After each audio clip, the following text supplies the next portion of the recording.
having a bit of a meltdown because I am standing in front of La Sagrada Familia in Barcelona with my singing group, and I am absolutely convinced that singing the Star-Spangled Banner right now would be illegal.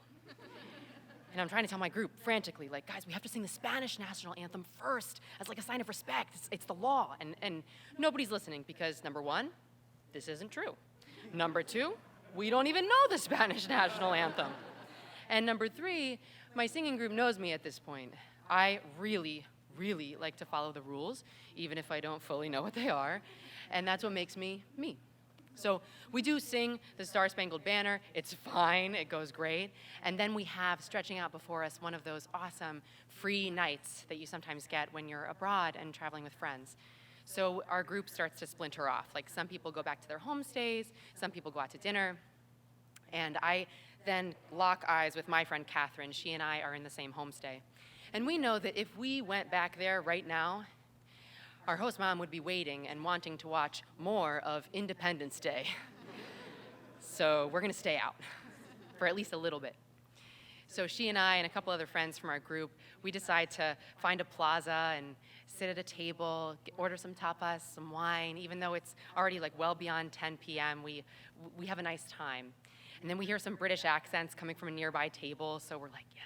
We kind of arrange our seats so as to like absorb them, and it works. We do, we now are this like funny motley crew.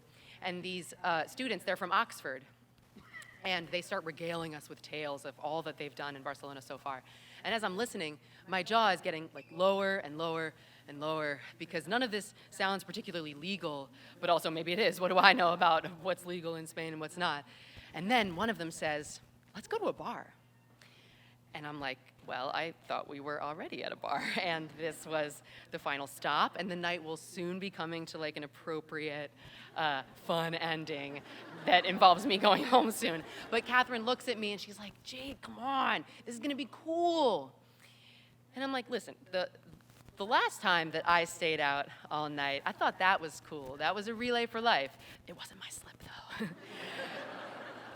And at 3 a.m., my marching band friends and I decided that it would be cool to do a lap pretending to hold our instruments in full marching band formation while all our parents and teachers watched.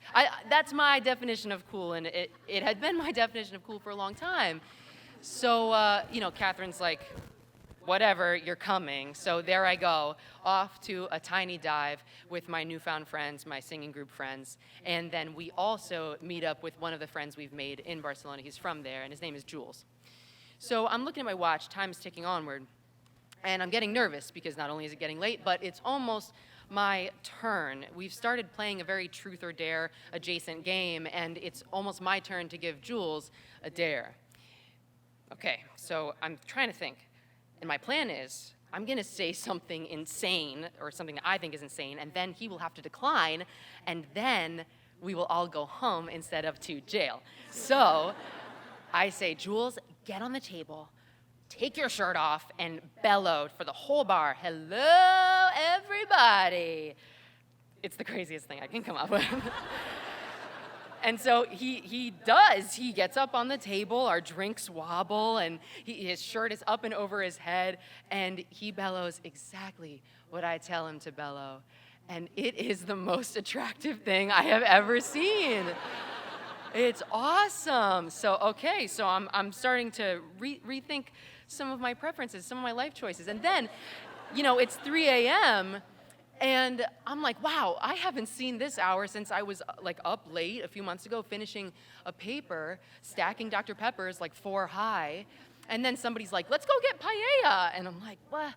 And instead of just saying no, instead of trying to weasel out of it, I'm like, I'm not writing a paper right now, nor am I walking around the track at a relay for life. I'm in Barcelona. I'm 22 years old. I don't know if I'm ever coming back. So on the way to paella, when my friend Chandler says, guys, let's make a music video, I don't need much convincing. I'm like, let's do this. So we start dancing, we are singing, it is crazy. Some guy on crutches like hobbles over and he starts dancing like using the crutches as props. And I'm like, dude, is your foot okay? And he's like, hey, and he just like shimmies away. It's magic. It's magic. And at 6 a.m., Catherine and I are in our beds. That was 11 years ago. I'm a toddler mom now, and I teach middle school, so my days start early, and all-nighters are my nightmare. But every once in a while, I'll get asked if I want to do something a little crazy. And when that happens, I think of being in Barcelona, and I think of the song that Chandler chose for our music video. It was Only the Good Die Young. Thank you.